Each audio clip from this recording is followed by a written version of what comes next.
I still remember the exact moment my entire world collapsed. It was 11 minutes past midnight on New Year's Day, and confetti was still floating down from the ceiling of my living room like snow. My wife Sophie was laughing at something someone had said, holding a glass of champagne that caught the light from the chandelier we had picked out together 3 years earlier. My younger brother Daniel was standing beside her, his hand resting on the small of her back in a way that seemed too familiar, too comfortable. I remember blinking at that image, trying to make sense of what I was seeing, telling myself I was imagining things. But then Daniel leaned in and whispered something in her ear, and Sophie's cheeks flushed red, and she playfully swatted his chest the way she used to do with me during our early dating years.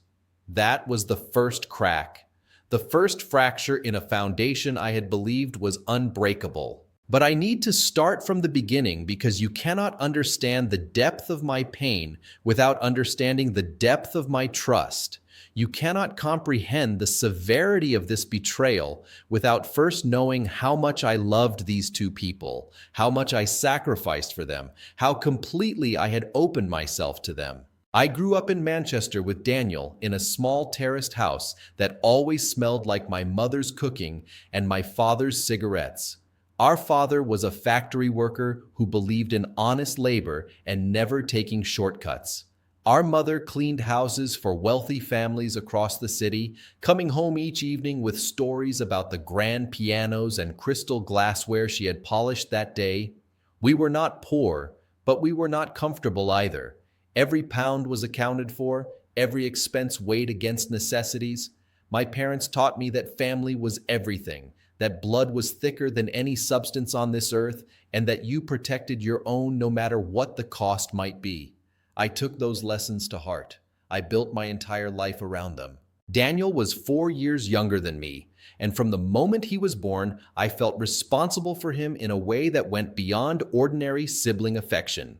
When he was bullied in primary school, I walked him to class every morning and waited outside the gates every afternoon. When he struggled with his coursework, I stayed up late helping him revise, even when I had my own exams to prepare for. When he got into trouble as a teenager, which happened more often than I care to admit, I was the one who covered for him, who lied to our parents, who cleaned up his messes before they could spiral out of control. I thought I was being a good brother. I thought I was teaching him that family would always be there, that he could count on me no matter what. Looking back now, I realize I was only teaching him that there were no consequences for his actions, that someone would always shield him from the fallout of his choices, that someone being me. I left Manchester when I was 22, moving to London with nothing but a suitcase and a fierce determination to build a better life. I worked entry-level positions in finance during the day and studied for professional certifications at night. I lived in a cramped flat with 3 roommates, ate instant noodles more often than real food, and saved every penny I could. It took years, but slowly I climbed. I earned promotions, made connections, learned how to navigate the complex world of corporate finance. By the time I was 30, I had become a senior investment analyst at a respected firm in the city. I had a beautiful flat in Canary Wharf, a wardrobe full of tailored suits, and a reputation for being reliable, thorough, and honest. Everything I had, I earned through my own effort. Nothing was given to me. Sophie entered my life during a work conference in Brighton. She was working as an events coordinator for the hotel hosting our annual strategy meeting, and she caught my attention immediately. She had this warm smile that seemed to light up whatever room she entered, and a way of looking at you that made you feel like you were the only person who mattered. We struck up a conversation during a coffee break, and by the end of the weekend, I had her phone number saved in my mobile and butterflies swarming in my stomach like I was a teenager again. Our courtship was traditional, romantic, the kind of love story I had always imagined for myself. Dinners at quiet restaurants, long walks along the Thames, weekends exploring little villages in the countryside. She told me about her dreams of starting her own event planning business, her complicated relationship with her distant father, her fears about never being good enough. I listened to every word. I held her when she cried. I promised her that with me, she would always be safe, always be valued, always be loved. I meant every word of those promises. We married 2 years later in a ceremony at a country estate in the Cotswolds. It was an intimate affair, just close family and friends gathered under a canopy of fairy lights and late summer flowers. My mother cried through the entire service. My father shook my hand afterward and told me he was proud of the man I had become. Daniel served as my best man, delivering a speech that made everyone laugh and brought tears to Sophie's eyes. That night, dancing with my new wife under a sky full of stars, I genuinely believed I had achieved everything I had ever wanted. A successful career, a loving marriage, a close family. The working-class kid from Manchester had built himself a beautiful life. Daniel moved to London about 8 months after my wedding. He had bounced between jobs in Manchester, never quite finding his footing, and when his latest position fell through, he called me in a panic. He was behind on rent, his flatmates were threatening to kick him out, and he did not know what to do. Without hesitation, I wired him money to cover his debts and told him to pack his things. I had a spare room in my flat, and Sophie had been saying it would be nice to have family nearby. He could stay with us until he got back on his feet. I even leveraged my connections to get him an interview at a marketing agency, a friend of a friend who owed me a favor. Daniel got the job. He moved in, and for a while, things seemed perfect. Sophie and Daniel got along wonderfully, which made me happy. She would cook elaborate dinners for the three of us, and we would spend evenings watching films or playing board games or discussing plans for the future. Daniel was charming and funny, always able to make Sophie laugh in a way that I envied a little. I worked long hours, sometimes coming home after 10 or 11 at night, exhausted and barely able to keep my eyes open. On those nights, Sophie would tell me not to worry, that she and Daniel had kept each other company, that she understood how demanding my job was. I was grateful for their friendship. I thought it meant my two favorite people in the world had formed their own bond, separate from me but connected through me. I never suspected anything else.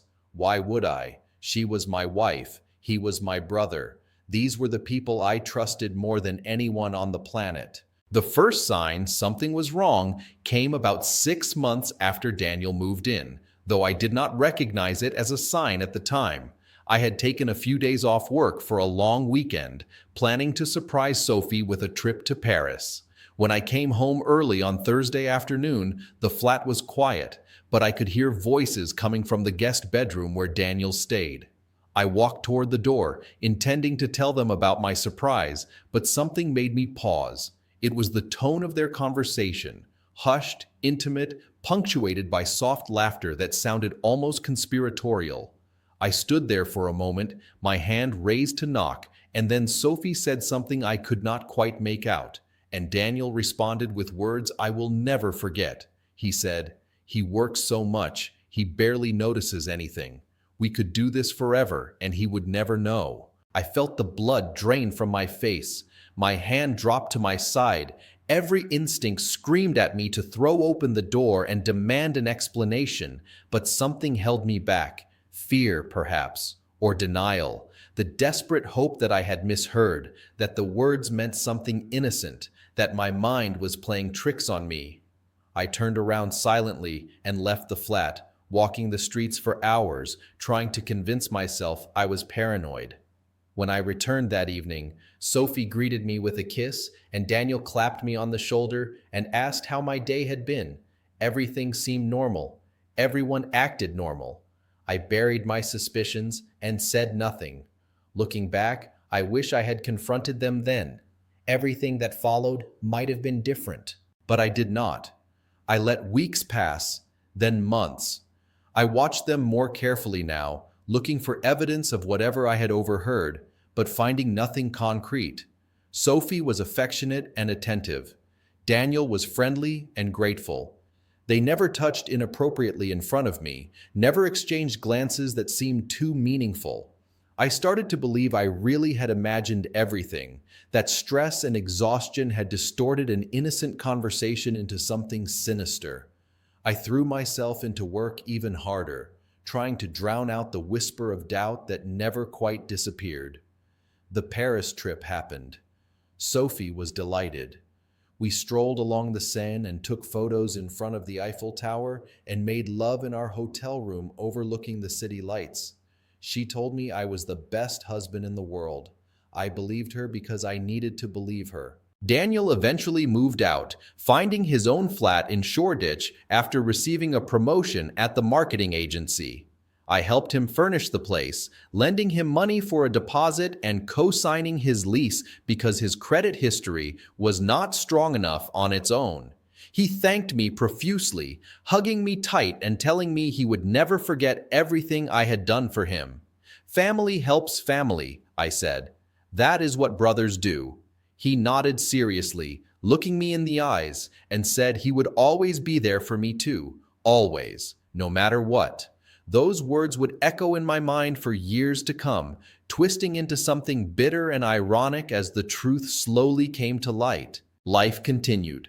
Sophie and I began trying for a baby, something we had discussed since our honeymoon. Month after month, the tests came back negative. We consulted doctors, underwent examinations, tried various treatments. Nothing worked. The stress of it began to wear on our marriage in small ways. Sophie became distant sometimes, lost in her own thoughts, snapping at me over minor irritations. I attributed it to the emotional toll of our fertility struggles.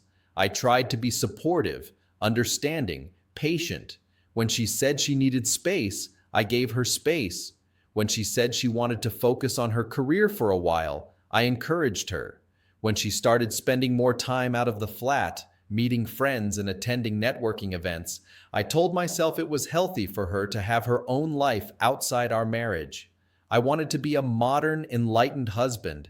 I did not want to be controlling or jealous. Those qualities had destroyed my parents' marriage toward the end, my father's suspicious nature driving my mother away emotionally long before she passed. I refused to become him. Sophie launched her event planning business with money I had set aside for our future children. She never asked directly, just mentioned one evening how frustrating it was to have so many ideas and so little capital to pursue them. I offered immediately, transferring a substantial sum into an account for her business expenses. She kissed me and called me her hero. The business grew slowly at first, then more rapidly. She began booking high-profile clients, organizing weddings and corporate events and private parties across London. She was good at her job, I had to admit. She had a natural talent for creating beautiful experiences, for understanding what people wanted and delivering it flawlessly. I was proud of her success, even as our time together grew more limited. We were both busy people building our careers. That was normal. That was modern marriage. Daniel became a frequent presence at Sophie's events. She needed extra hands sometimes, she explained, and Daniel was happy to help for some additional cash. It made sense. He was personable, reliable when he needed to be, and already practically family. I saw nothing wrong with the arrangement. I even suggested it myself once or twice when Sophie complained about being short-staffed. What a fool I was. What an absolute fool. I was literally pushing them together, creating opportunities for them to spend time alone, removing every obstacle that might have kept them apart. Every time I think about it now, the bile rises in my throat. The New Year's party was Sophie's idea. She wanted to celebrate the end of a successful year for her business by hosting an elaborate gathering at our flat. She spent weeks planning every detail, from the catering menu to the playlist to the decorations. I was happy to support her, happy to see her so excited and engaged. We invited perhaps 40 people, a mix of her clients and colleagues, my work friends, mutual acquaintances, and family. Daniel was there, of course. He arrived early to help with setup, carrying in boxes of champagne and arranging flowers while I was still at the office, finishing year-end reports. When I finally got home, the flat had been transformed. Candles flickered on every surface. Silver streamers hung from the ceiling, and a bartender Sophie had hired was setting up an elaborate cocktail station in the kitchen. She looked stunning in a black dress that hugged her figure, her hair swept up elegantly, diamonds sparkling at her ears. Diamonds I had given her for our last anniversary. She kissed me quickly, distractedly, already moving on to the next task. Daniel waved at me from across the room, glass of whiskey in hand, looking more relaxed and at home than I felt in my own flat. The party filled up quickly. Music pulsed through the rooms, conversations overlapped and competed, laughter punctuated the general noise. I circulated as the dutiful host, shaking hands and accepting compliments on the beautiful space and my beautiful wife. Several of Sophie's clients pulled me aside to tell me how lucky I was, how talented she was, how her star was rising in the industry. I smiled and nodded and felt a strange hollowness beneath my pride. Something was not right. I could feel it in my bones, that same instinct that had frozen me outside Daniel's door months earlier. But the champagne was flowing and the countdown was approaching, and I pushed the feeling aside once again. At exactly midnight, the room erupted in cheers. I looked for Sophie in the crowd, wanting to kiss her as the new year began, wanting to hold her and promise that this year would be better, that we would finally have the baby we had been trying for, that all our dreams would come true. I found her near the window, silhouetted against the fireworks exploding over the London skyline. Daniel was beside her. Their heads were bent close together. His hand was on the small of her back. As I watched, he leaned in and whispered something in her ear. She laughed softly, cheeks flushing, and playfully swatted his chest. It was such a small gesture, such a familiar gesture, and in that moment, I knew. I knew with absolute certainty that the suspicion I had been suppressing for months was not paranoia at all. Something was happening between my wife and my brother, something that made mockery of everything I believed about my life. I did not confront them that night. The party continued around me, guests oblivious to the earthquake shattering my internal landscape. I moved through the remaining hours like a ghost, smiling when required, laughing at jokes I did not hear, accepting hugs and well wishes from people whose faces blurred into meaningless shapes. When the last guest finally left around 3 in the morning, Sophie collapsed on the couch and declared the party a triumph. Daniel lingered, helping to collect empty glasses and discarded napkins. I watched them interact, hypersensitive now to every glance, every accidental touch, every shared smile. They were careful. They were good at hiding. But I was watching with new eyes, and I saw the truth lurking beneath every ordinary exchange. When Daniel finally said goodbye and headed for the door, Sophie walked him out. They were gone for 7 minutes. I timed it on my watch, standing frozen in the kitchen, heart pounding against my ribs. When she returned, her lipstick was slightly smudged. She did not notice me noticing. She just yawned and said she was exhausted and climbed into bed without another word. I did not sleep that night. I lay beside my wife in the darkness, listening to her breathe, and felt my love curdling into something else entirely. Hurt, anger, a fierce burning need to know the truth, the whole truth, no matter how much it destroyed me. By dawn, I had made a decision.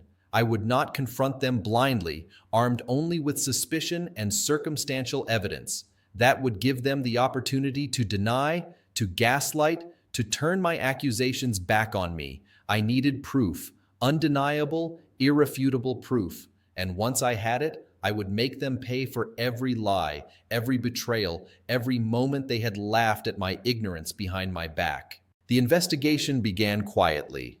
I became a detective in my own life, gathering clues with methodical patience. The first step was Sophie's phone.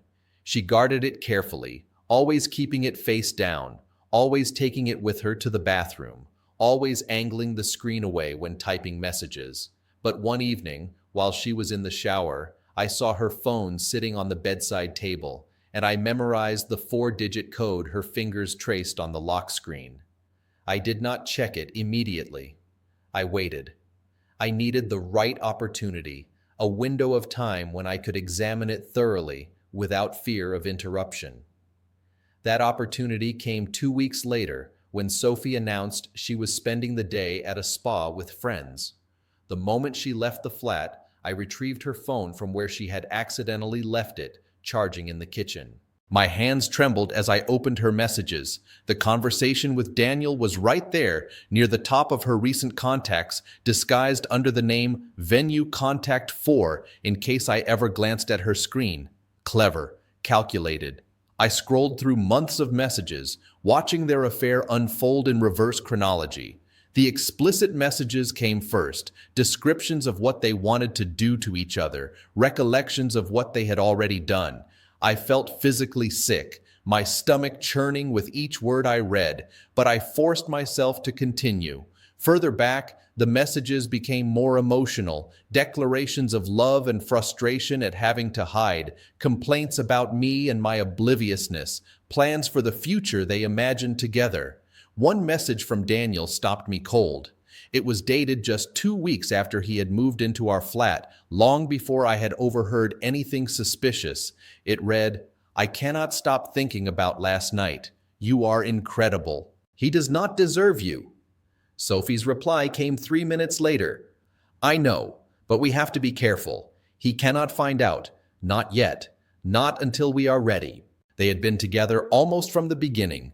The entire time Daniel lived under my roof, eating food I paid for, using the connections I provided, thanking me for my generosity. The entire time Sophie kissed me goodbye each morning and welcomed me home each evening and lay beside me in our marriage bed. Years. Not months, years of deception, years of making a fool out of me in my own home.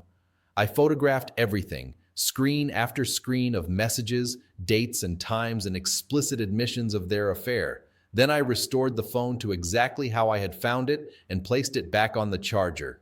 Sophie returned that evening with a relaxed smile and a bag full of overpriced skincare products. She kissed my cheek and asked what I wanted for dinner. I looked into her eyes, those beautiful eyes I had fallen in love with, and saw a stranger staring back at me. I told her anything was fine. She ordered Thai. We ate in front of the television like any ordinary married couple. She had no idea her world was about to burn. But evidence of an affair was not enough. I wanted to understand the full scope of their betrayal, to uncover every secret, every lie, every way they had wronged me. I began examining our financial records with the same scrutiny I applied to my clients' portfolios. What I found made the affair seem almost trivial in comparison. Over the past 2 years, Sophie had been systematically siphoning money from our joint accounts into her business account, far more than the initial investment I had willingly provided. Small transfers, cleverly timed, designed to escape notice among the normal flow of household expenses. The total amount was staggering, nearly £80,000, funneled away incrementally while I worked 14-hour days to keep our lifestyle comfortable. And that was not all. Her business accounts showed payments to Daniel as a contractor, regular monthly sums that far exceeded any reasonable compensation for occasional event assistance. She was paying him. With my money, financing their affair with funds I had earned through my own labor. I dug deeper still. Sophie's business credit cards, which I had co-signed for, carried balances I had never been informed about. Hotel rooms I recognized from the booking confirmations, not for client events, but for weekend getaways, always coinciding with times when Sophie had told me she was visiting her mother or attending conferences. Receipts for expensive gifts, jewelry and watches and designer clothes, none of which I had ever seen her wear or give to me. She had built an entire shadow life on my credit, my trust, my willingness to believe in her. And Daniel had been right there with her, enjoying every benefit of my success while plotting to take everything I had. The question of what to do with this information consumed me. Every instinct screamed for confrontation, for throwing the evidence in their faces and watching them scramble to explain themselves. But confrontation would be emotionally satisfying for a moment and strategically disastrous in the long run. Sophie would claim the money was legitimate business expenses, lawyer up immediately, and drag out divorce proceedings for years. Daniel would deny everything, cut ties, and escape any real consequences. I would be left with nothing but righteous anger and a decimated bank account. No, I needed to be smarter than that. I needed to plan my revenge with the same meticulous care they had used to plan their betrayal. I consulted a divorce attorney in absolute secrecy, choosing a firm in a different part of London where I had no professional connections. I laid out everything I had discovered: the affair, the financial misconduct, the fraudulent credit card charges. The attorney listened carefully, took notes, and then smiled the cold smile of someone who handles these situations regularly. She told me I had an excellent case, but that documentation was key. Every piece of evidence needed to be preserved, copied, and stored securely. I should continue acting normally, giving no indication that I knew anything. Meanwhile, I should quietly begin separating my personal finances from Sophie's reach, closing any accounts that gave her access, reducing credit limits, repositioning assets. The goal was to protect myself while building an airtight case for divorce on grounds of adultery and financial fraud. The process would take time. I would need patience. I would need to look my wife in the eyes every day and pretend I still loved her while secretly dismantling our marriage from the inside. It was the hardest thing I have ever done. Every morning I woke up beside Sophie and felt the weight of her betrayal pressing down on my chest like a physical burden. Every conversation required a performance, a mask of normalcy covering the contempt and hurt simmering beneath the surface. I watched her leave for supposed business meetings, knowing she was going to be with my brother. I listened to her talk about her day, knowing every word was a lie. I made love to her on the rare occasions she initiated, trying not to think about his hands on her body, his lips on her skin. I felt like I was going insane, trapped in a nightmare that looked exactly like my ordinary life. But I kept gathering evidence. I installed discrete software on the household computer that logged keystrokes and captured screenshots, revealing Sophie's email correspondence with Daniel in explicit detail. I obtained records from the hotels she had frequented, cross-referencing dates with her stated whereabouts and documenting every discrepancy. I collected statements from my financial institutions showing the unauthorized transfers, building a clear timeline of her theft. And I waited. Weeks became months. My attorney assured me we were close, that soon we would have everything needed to file for divorce and pursue civil damages. I just had to hold on a little longer. The breaking point came unexpectedly. Sophie announced one evening that she wanted to discuss something important. My heart stopped, certain she had discovered my investigation, prepared for the confrontation I had been dreading and anticipating in equal measure. But instead, she sat me down with tears in her eyes and told me she had been feeling disconnected in our marriage, that she thought we needed to try harder to rekindle what we had lost. She suggested couples counseling. She held my hand and said she loved me and wanted us to work. And in that moment, I felt something inside me finally snap. The sheer audacity of it. The hypocrisy of this woman who had been sleeping with my brother for years, who had stolen my money and lied to my face every single day, now sitting before me pretending to be a devoted wife who just wanted to save our marriage. She was not just a cheater and a thief. She was a monster who could look into my eyes and perform sincere emotion without a flicker of guilt. I agreed to the counseling. I played my role perfectly, the clueless husband willing to work on his marriage, acknowledging his flaws, and committing to do better. The therapist praised our communication and told Sophie how lucky she was to have such a supportive partner. Sophie agreed, squeezing my hand and looking at me with an expression that might have been genuine affection or might have been masterful acting. I could not tell anymore. The line between truth and performance had been completely erased. After each session, I would return home and update my evidence file, counting down the days until I could finally drop the facade. Daniel, meanwhile, remained a constant presence in our lives. Sunday dinners with family, birthday gatherings, random visits to borrow tools or watch football matches on my expensive television. He looked me in the eye and called me brother and thanked me for everything I had done for him. He joked about setting him up with one of Sophie's single friends, playing the role of hopeless bachelor while sleeping with my wife behind closed doors. I studied his face for any sign of guilt, any crack in his performance, and found nothing. He was as hollow as Sophie, perhaps more so. At least she was betraying a husband, someone outside her blood. Daniel was betraying the brother who had protected him his entire life, who had sacrificed and supported and loved him unconditionally. That betrayal cut deeper than anything Sophie could inflict. The revenge I planned was not violent. It was not illegal. It was simply the truth, delivered at the moment of maximum impact in a way that would destroy them both completely. I coordinated with my attorney to file for divorce on grounds of adultery and financial fraud, timing the paperwork to be served on a very specific day. I prepared a detailed dossier of evidence, everything I had collected over the months of investigation, organized chronologically with annotations and supporting documentation.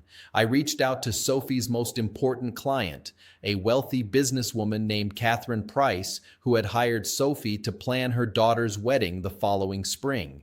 Catherine and I had met at several events, and she had always struck me as a woman who valued integrity above all else. I requested a private meeting, explaining that I had information relevant to her business dealings with my wife. She agreed, curious and slightly concerned, and we met for coffee at a discreet location. I laid out everything: the affair, the financial fraud, the lies upon lies upon lies. I showed Catherine the evidence, let her read the messages and examine the records, and watched her face transform from disbelief to disgust. When I finished, she sat in silence for a long moment, processing what she had learned. Then she thanked me for my honesty and said she would not be continuing her business relationship with Sophie. She also mentioned, almost casually, that she chaired a network of London event professionals, and that word tended to travel quickly in their community. I thanked her in return and left the meeting feeling lighter than I had in months. The day of reckoning arrived on a rainy Thursday in March.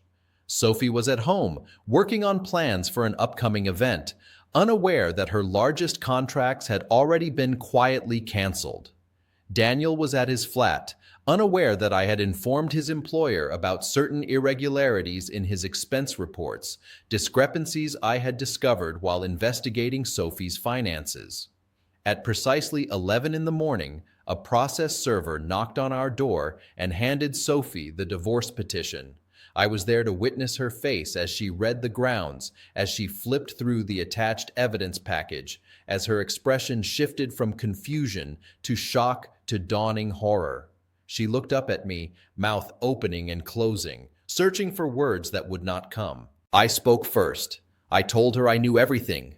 I told her I had known for months. I told her about the messages I had read, the hotels I had documented, the money she had stolen. I recited facts and figures with clinical precision, watching each revelation land like a blow. She tried to deny, to deflect, to claim misunderstanding, but I cut her off with more evidence, more proof, more undeniable truth. Eventually, she stopped trying. She sat on the couch we had picked out together for our first flat, and she cried. Not tears of remorse, tears of frustration, of being caught, of seeing her carefully constructed facade crumble around her.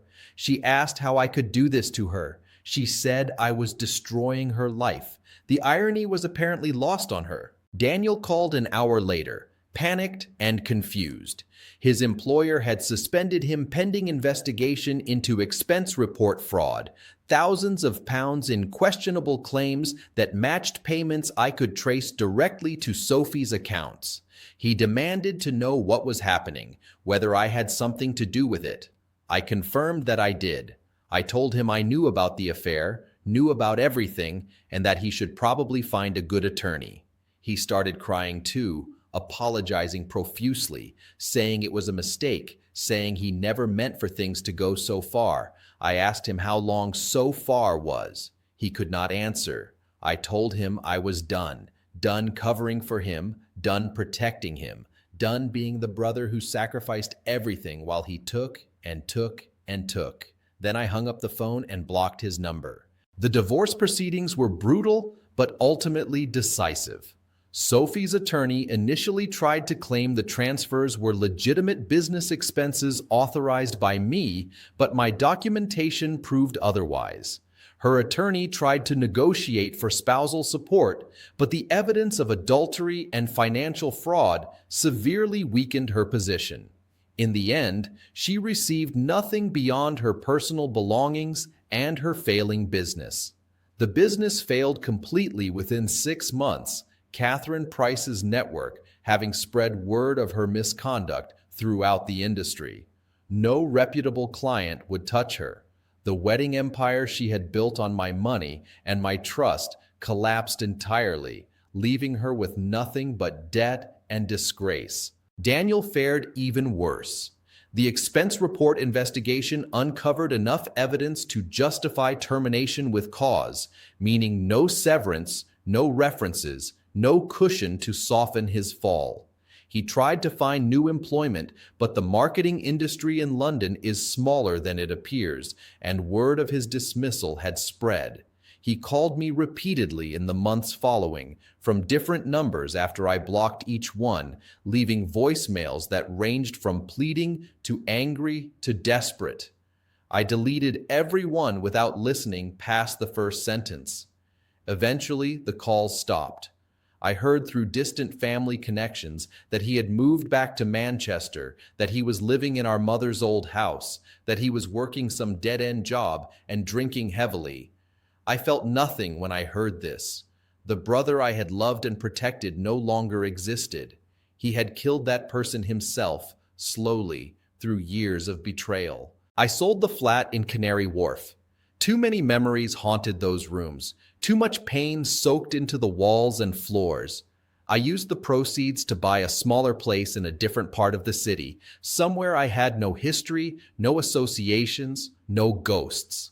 The process of rebuilding my life was slow and often painful. There were nights I woke up reaching for Sophie, forgetting for a moment that she was gone, that everything we had shared was a lie. There were moments I instinctively picked up my phone to text Daniel about something funny or interesting, muscle memory from decades of brotherhood I could not easily erase. The loneliness was crushing sometimes, the silence of my empty flat pressing in from all sides. But slowly, gradually, I began to heal. I saw a therapist who specialized in betrayal trauma, working through the complex emotions that tangled together in my chest. I reconnected with friends I had neglected during my years of focusing on work and marriage. I took up hobbies I had abandoned, running and reading and cooking elaborate meals for one. I learned to be alone without being lonely, to find peace in my own company, to trust myself again even if I struggled to trust others.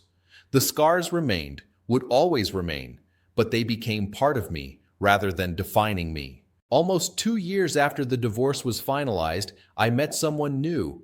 Her name was Rachel, a colleague from a different department who had always smiled at me in meetings but never pushed for more. We started with coffee, then dinner, then long conversations that stretched into the early morning hours. She knew about Sophie and Daniel. I had told her the broad strokes early on, and she never judged, never pushed, just listened with genuine compassion. When I finally felt ready to let someone in again, she was there, patient and kind, and nothing like the woman who had shattered me. We took things slowly. There was no rush. We had time. Looking back now, from the vantage point of someone who survived the worst betrayal imaginable, I can see how the experience changed me. I am more cautious now, more guarded. I do not give my trust freely anymore, but I am also stronger, more self-aware, more certain of my own worth. Sophie and Daniel tried to break me, tried to use my love against me, tried to take everything I had worked so hard to build. They failed. In the end, they were the ones left with nothing, while I rebuilt my life into something better than before. The last I heard, Sophie had remarried, some older man she met while working temp jobs after her business collapsed. I do not know if she is happy. I do not care. Daniel is still in Manchester, still struggling, still apparently unable to hold down stable employment or relationships. Our mother's old house is falling into disrepair, much like the man living inside it. I have not spoken to him in years and have no intention of ever speaking to him again.